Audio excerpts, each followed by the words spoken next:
Hi everyone, it's Lay2 again. Hey, just wanted to have a conversation about, let me just turn this music down, around, what have I got here? Around, you would have seen this, gender analysis, and it'll probably be like a mirror image where it reads the other way around. Anyway, gender analysis. So I was thinking about this and quickly had a browse through this. And so one thing that came to mind was I am part of a movement called Pacifica. Women's organisation. It's been running for over 30 years here in New Zealand, and the whole reason why this all started was because women started identifying the struggles of them as Polynesian women coming into a new country, that there were certain needs that were not met. And so this movement is all about growing, empowering women to, strengthen their family, strengthen them as women, and strengthen their community. So, and then just quickly going through the steps to do gender analysis is relatively quite interesting, because these are the same questions that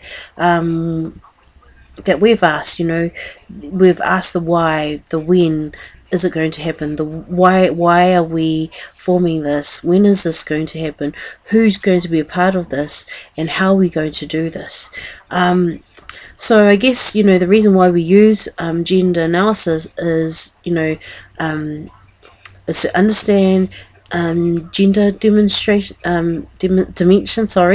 of poverty in our communities, to promote gender equality that are articulated throughout all of our work, to expose the barriers of genders or women, men, around not being able to expose the barriers that enable them not to fully participate, as well as around economic development, and to best identify the strategies so that we can address them and address the needs around the different dynamics of men and women living in poverty.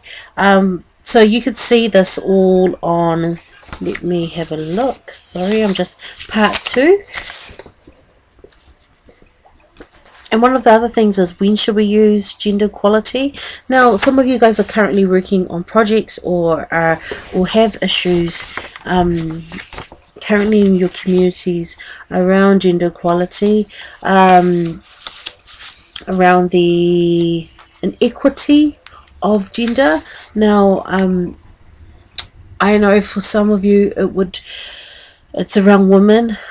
How do you enable women to come together, be a collective, and I guess that's why some of these tools in the gender analysis really helps stretch your thinking around. It asks those simple questions around why, who, what role do they play in their community, as well as having that top-down thinking towards a certain gender. Now, for men it may be different. Again, using the tools and the questions would help formulate that thinking and understanding around why certain things happen the way that they are. And also to throw in the mix is also around culture. It may have a male dominant theme. So like in Samoa, the country that I live in, we have a Matai system, a chief system. So it's very hierarchical and dominantly male. Slowly women are starting to put themselves in that space, but they've also are in the space behind them and are seen as the I guess their backbone, and have always known to be their backbone.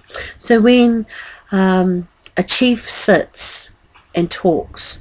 He speaks. He has the space. He owns it. It's from a leadership and powerful notion. However, when you move him into the wife and husband situation in that context, the wife is the driver.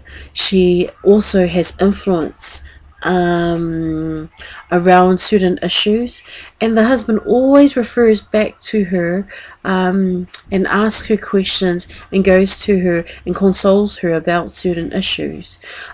So that's what I've known, and that's what I've seen work within my culture, and that, you know, usually it's the male who fronts up, that, you know, is the leader. However, behind him is the woman who, I guess, plays influence in a different manner.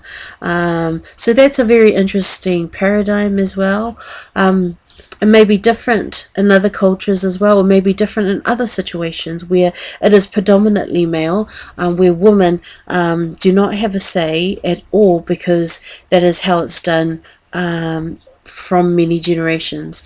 Now, to trigger different types of stimulations, it's also around identifying the value, what value women have on a certain community.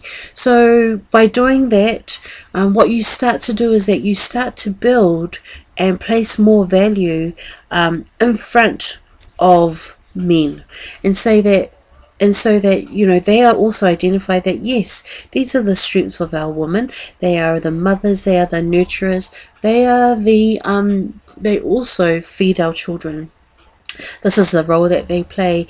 And I guess the challenge is then bringing that in front of them and maybe putting it in a different context, where in terms of decision making, they should also be a part of the process.